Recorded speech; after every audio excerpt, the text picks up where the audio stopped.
ఉన్నత విద్య కోసం విదేశాలకు వెళ్లాలనుకుంటున్నారా? అమెరికా, లండన్, ఆస్ట్రేలియా, కెనడా, ఐర్లాండ్లకు సరియైన ఎంపిక cloud career overseas. Best consultancy in Guntur. Cell number 9000564666.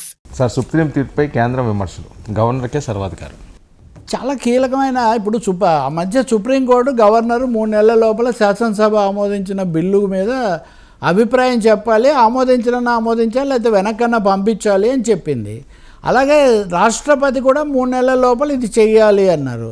అంటే రాష్ట్రపతికి చెప్పడం ఏంటి సుప్రీంకోర్టు అని కొంతమంది ఆక్షేపణలు చెప్తే, నేను చెప్పడం లేదు బాబు, హోంశాఖ విడుదల చేసిన సర్క్యులర్లో చెప్పిన టైం టేబులే నేను చెప్పానని సుప్రీంకోర్టు చెప్పింది.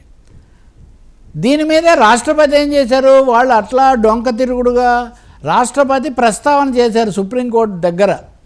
రాష్ట్రపతికి సుప్రీంకోర్టు చెప్పవచ్చునా లేదా మీరు పరిశీలించి చెప్పండి అని. అంటే కేంద్రం రాష్ట్రపతి ద్వారా అడిగించింది. అడిగిస్తే సుప్రీంకోర్టు అందరి అభిప్రాయాలు తీసుకునే సమయంలో కేంద్రం అభిప్రాయం కూడా అడిగింది. మీ అభిప్రాయం చెప్పండి అంటే ఇవన్నీ చాలా గుడుగుడు గుంచెంలాగా ఉంటుంది. వాళ్ళే అంతా వాళ్ళే. రాష్ట్రపతి అడిగాడంటేనే కేంద్రం అడిగిందని. అయినా రాజ్యాంగబద్ధంగా కేంద్రంగా సుప్రీంకోర్టు అడిగితే కేంద్రం అభిప్రాయం పంపింది ఏమంటే, గవర్నర్కు రాష్ట్రపతికి రాజ్యాంగరీత్యా అత్యున్నతమైన అధికారం ఉంటుంది. గవర్నర్ ఒక బిల్లును ఆమోదించలేదు అంటే దాని అర్థం దాని రాజ్యాంగ భద్రత గురించి ఆయనకు సందేహాలు ఉన్నాయి కాబట్టి ఆయన అట్టిపెట్టుకుంటాడు.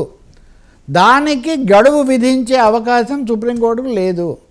వీళ్ళకి ఆదేశాలు ఇవ్వకూడదు అంటే మా అభిప్రాయం. సుప్రీంకోర్టు చెప్పింది సరైంది కాదని, సుప్రీంకోర్టు తీర్పు సరైంది కాదని స్పష్టంగా కేంద్ర ప్రభుత్వం తన అఫిడవిట్ ద్వారా తెలియజేస్తుంది. ఇంక ఇది ఒత్తిడి తెచ్చే కార్యక్రమమే కదా, ఇంతకంటే ఇంకేముంది. అసలు రాష్ట్రపతితో ఆల్రెడీ తీర్పు చెప్పిన తర్వాత అభిప్రాయం ఏంటి? సుప్రీంకోర్టులో వర్మ తీర్పు చెప్పారా లేకపోతే ఇంకొక పర్దీవాలా చెప్పారా, అది ఇంపార్టెంట్ కాదు కదా. ఒక అక్కడి నుంచి ధర్మాసనం ద్వారా తీర్పు వచ్చింది కాబట్టి ఈ అఫిడవిట్ ద్వారా కేంద్రం చాలా నేరుగా సుప్రీంకోర్టు అధికార పరిధిని ప్రశ్నిస్తూ ఉంది. దాని మీద సుప్రీంకోర్టు ఎలా స్పందిస్తుంది ధర్మాసనం అన్నది మనం చూడాలి. కానీ గవర్నర్ల మాటే చెల్లుతుంది. గవర్నర్లు సంతకాలు పెట్టక్కర్లేదు, వాళ్ళు అనుకున్నప్పుడే పెట్టవచ్చు. ఇంకా ఆసక్తికరమైన చెప్తాను, కేరళ గవర్నర్ అర్లేకర్ అని ఉన్నాడు. ఆయన వైస్ ఛాన్సలర్గా రాష్ట్ర ప్రభుత్వం చెప్పిన వాళ్ళని నియమించలేదు, ఆయన వేరే పేర్లను నియమించాడు. నియమిస్తే వాళ్ళు అభ్యంతరం పెట్టారు. ఈ కేసు సుప్రీంకోర్టుకు పోయింది. సుప్రీంకోర్టు మీద ఈ ఒత్తిడి మొదలైంది అని నేను చెప్పడం కోసం చెప్తున్నాను. సుప్రీంకోర్టు ఒక మధ్యవాద సంఘాన్ని నియమించింది మాజీ న్యాయమూర్తితో.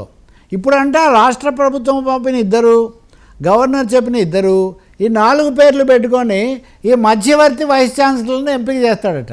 మరి మన రాజ్యాంగ రీత్యా కానీ రాజకీయ వాస్తవికంగా కానీ చూస్తే దేశంలో వ్యవస్థలు ఎటుపోతున్నాయి, అసలు ఎంత విచిత్రమైన ఒత్తిళ్ళు తెర వెనుక రాజకీయాలు పనిచేస్తున్నాయి అనేది చాలా ఆందోళన కలిగిస్తుంది. చూద్దాం సుప్రీంకోర్టు తీర్పు రాష్ట్రపతికి ఏం చెప్తుంది. ఉన్నత విద్య కోసం విదేశాలకు వెళ్లాలనుకుంటున్నారా? అమెరికా, లండన్, ఆస్ట్రేలియా, కెనడా, ఐర్లాండ్లకు సరియైన ఎంపిక cloud career overseas. Best consultancy in Guntur. Cell number 9000564666.